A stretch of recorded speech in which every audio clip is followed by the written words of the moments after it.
Hey, welcome back everybody. I'm Scott. This is a hot rod, and you are watching Scott Rod's Garage.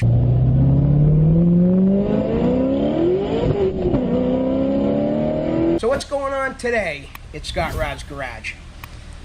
Today we have our newest vehicle.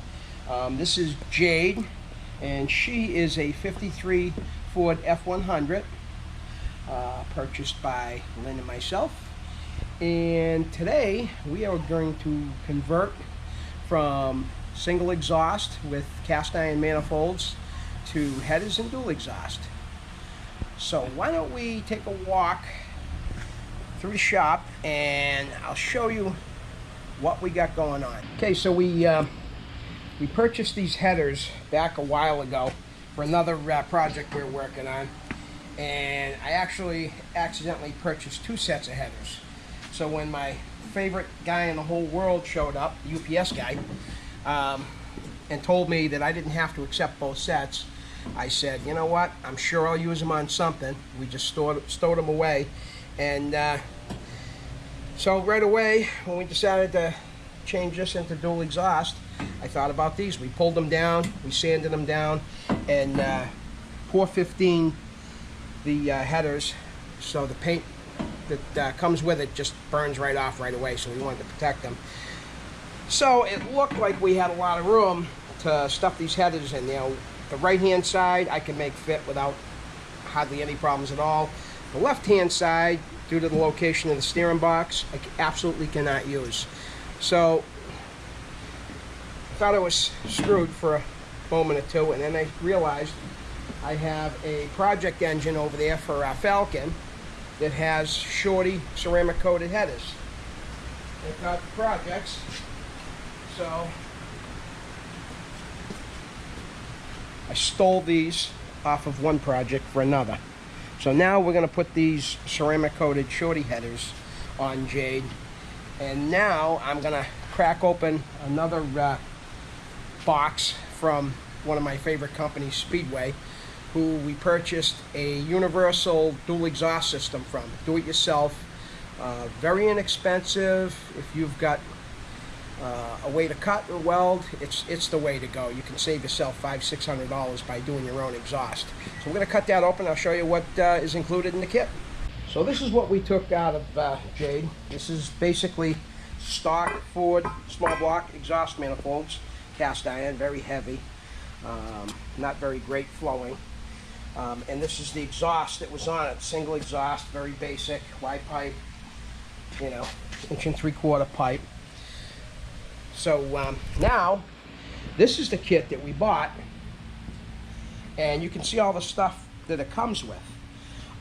We have straight pipe. This is all 2-inch, by the way. We have 1 2 3 4 U-pipes. We have 4 right angles, 90 degrees.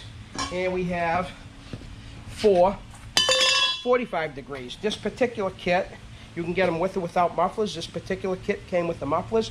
This whole kit was only about $200 and I think it was $46, so around $250. And this is almost enough stuff to do 2 exhausts. This is a really, really great kit. So I bought this exact same kit to do the dual exhaust on Francesca, which you've seen probably on a previous video, Hot Rods in Florida. So we brought this back to Mass, where we're going to finish it now. We're finishing up the parts that we didn't have in Florida. I had to get a new hood for it. The hood that came with the truck was unusable. And the bed needs some work. I had brought that back previously, but we're going to work on that. So with the headers we were going to use originally on this, the one thing I don't like about these headers, and any of you folks that have had headers on your vehicle have this kind of 3-bolt setup with the gasket. The bolts up, the flange always bends, the gasket leaks and burns out. You've always got that tick, tick, tick, tick, tick. It's like a forever process trying to get it not to leak. So what I was going to do was just come over to the headers I was going to use. I was just going to lop this right off and then just weld on another piece and use a sleeve clamp to clamp it all up. That way that eliminates this. In the past I've used copper gaskets, and I am using copper header gaskets for this because they're the most trouble-free. So they're a little pricey, but they're worth it in terms of performance. So anyways, out with this. And now these great ceramic headers, shorty headers, they have a ball and socket type fitting. Never leaks. You never have problems here. Even if you did, it was only because a bolt loosened up. Every once in a while you should go around and just retorque all the bolts, but no gaskets required. It's male to female. Bolts on there. It's great. So a little pricey, a lot more pricey than those. Thank God I had them kicking around. So those will go on another project further down the line. So right now we're going to go ahead and start bolting up the ceramic headers, and we'll get back to you when those are on. So now we're going to take our copper gasket and our ceramic coated header, and we are going to get this thing started with a bolt on each end, and then slowly but surely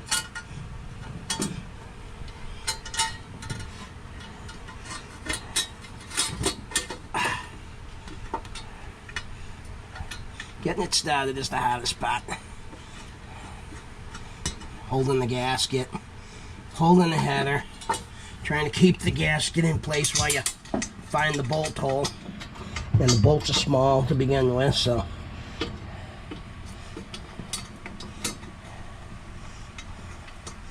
get those started.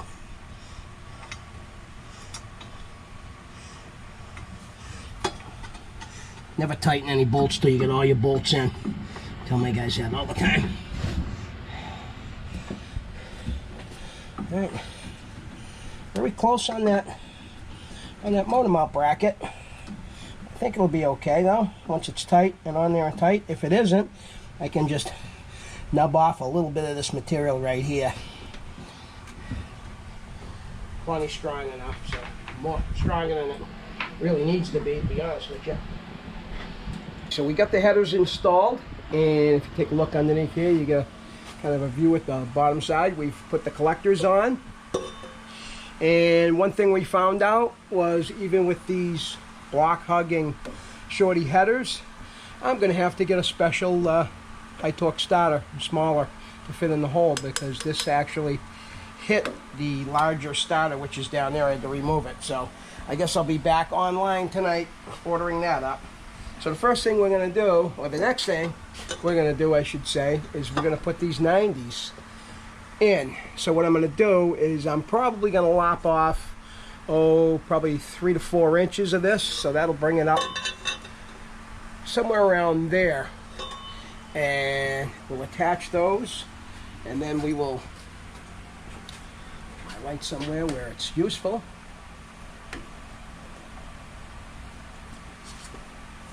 And then we'll continue on with some straight pipe, and we'll get it back, and we'll probably install the mufflers somewhere in this area, and then either dump them straight down or out this way, probably using the 45s. I'm not sure yet. We got to see what we got for clearances.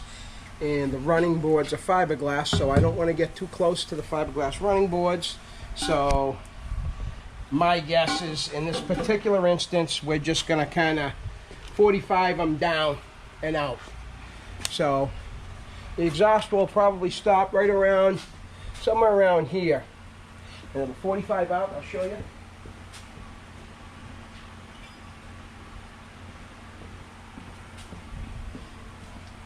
And just 45 out and over, pretty much like that. As long as it's past the cab, there's no chance of exhaust fumes getting inside, and it just sounds great. I kind of have a thing for getting exhausts out the side like this. I really like the way it sounds, especially when you're going by buildings and Jersey barriers and other cars.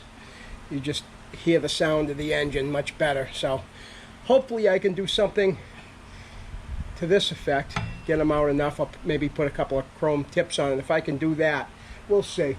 But I won't know until I get the lengths of pipe and get the mufflers installed, and then I'll have a better idea.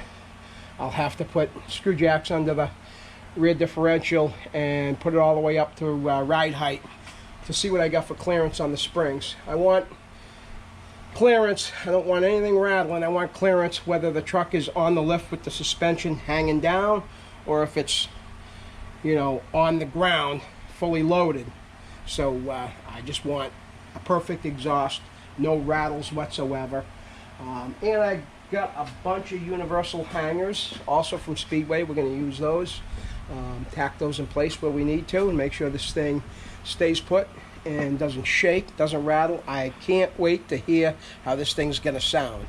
So we'll get back to you once we get these cut down and start installing them. We'll tack them together. Also, all these pipes, there are going to be no muffler clamps at all. I am going to weld everything together. We're going to cut them down smooth, and then we're going to paint this whole system with exhaust paint to keep it from rusting, keep it looking good. So, and to protect the welds.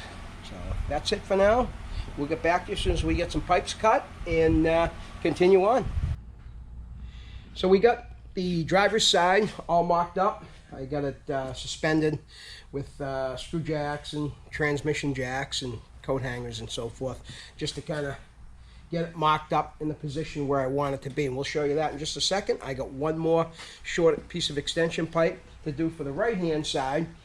I'll show you how it's going to fit, and then we'll take a break where I'm going to basically take everything down, weld it all up, and then we'll put it back up there, figure out where the hanger's going to go. We'll get the hangers mounted, then we'll take it down one last time, paint it, we'll grind all the welds, paint it, and then put it up for its final time. So let me get this piece of pipe cut right here. I want to back up.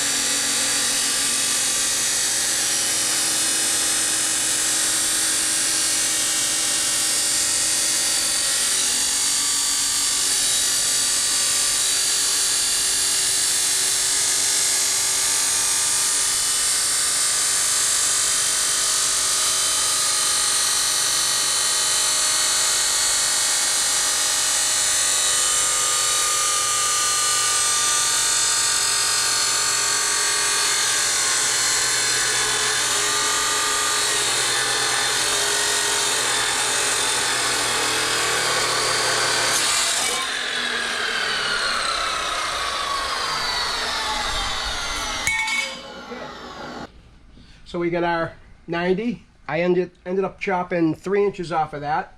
That brought it to a good height where it's far enough away from the transmission, cross members, and so forth. So very simple, basic exhaust. Straight. Other than this, all the way back, I used one of the 6-foot pieces. I added a 10-inch extension going to the Flowmaster style muffler, and then a 45. We're just gonna dump it out right before the axle and angled, so it just kind of goes out that way. Gonna give it a great look. That's what the other side basically looks like, broken down. We'll weld all of this stuff together. We'll put this together, make sure that they're both exactly the same distance, and then I'll tack everything 2 or 3 times here and there. Then we'll take everything down, weld it all the way around, grind it, and then we'll do the paint, and then up it goes. Hangers, a couple of hangers. These are the hangers I'm using, universal hangers. Get them from Speedway. You can actually also get them off of Amazon. Can't you get everything off of Amazon these days? So that's the universal style hanger that I'll be using. So I will probably bolt these somewhere or weld them, and weld this end somewhere along the pipe, cut off the excess, maybe heat it, bend it around the pipe, you know, for a little bit more support. But either way, this thing's going to be tough as nails, and it'll probably last forever. But that's going to be pretty much it for now, and we'll get back to you when we're tacking all this together, grinding, welding, and putting it up for its final time. Hopefully by then our new starter will be in, and that way when we're all done we can fire up, see what it sounds like. This went from just sounding like a regular everyday car to like a hot rod that it is. So we're pushing a little bit here and there. 4-barrel intake and manifold last week. This week the exhaust. Next week I also order the 3/4 cam for it, and we're going to be putting that in as well once the exhaust is done and I listen to the way it sounds. If I like the way it sounds, we don't have to do any alterations or changes in any way. We'll start tackling the camshaft. So we're going to get that in. We're hoping to get this all ready for a good show that's coming up soon. It's Milltown. Really cool show. A lot of nice people, good people. And you'll see us there. We did a video on that last year and got a lot of views on it. Hopefully we get more this year, and this year we get to enter our own vehicle. So August 5th. most of my vehicles are kicking around here in different states of disrepair because I'm too busy working on everybody else's cars, getting them ready for the show. So this year I'll have my own vehicle in a show for a change. So that'll be a nice change. So we'll get back at you when we're finishing up doing the welding.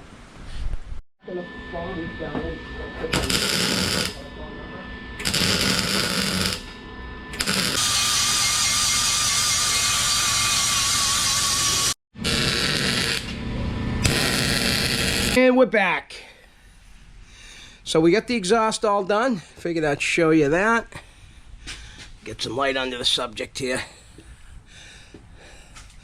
All the welds are ground and painted, so we're not going to have to worry about any of this rusting. No leaks anywhere. And we have started to take the timing cover. You can't see it from down here, I guess. But we've started to take the, we took the intake and the valve covers off. And we just about got the timing cover off because the cam and lifters were supposed to be delivered today. They tried to deliver them yesterday, but yesterday was Sunday. Most businesses like mine are not open on Sunday, but you know, delivery guys are morons. But in any case, we were expecting to see those today, and of course they didn't show, so they better show tomorrow because this truck has to be to show this Saturday. So hopefully we get this thing all back together again, and I will do some more video of that, us removing and putting the new camshaft in. Show you the upper half of the motor all ripped apart, even though I just put the 4-barrel on. But this was kind of an afterthought. I decided after we had decided to do the 4-barrel intake and the carb and the dual exhaust, I figured, what the heck, we might as well put a cam in here and get this thing thumping. And you know, that way we can enjoy a few smoky burnouts and be able to drive the truck however fast we want to. And you know, that's pretty much it for now. So we will get back at you with a new video on the cam and lifters. So we will see you soon. Stay tuned, and thanks for watching.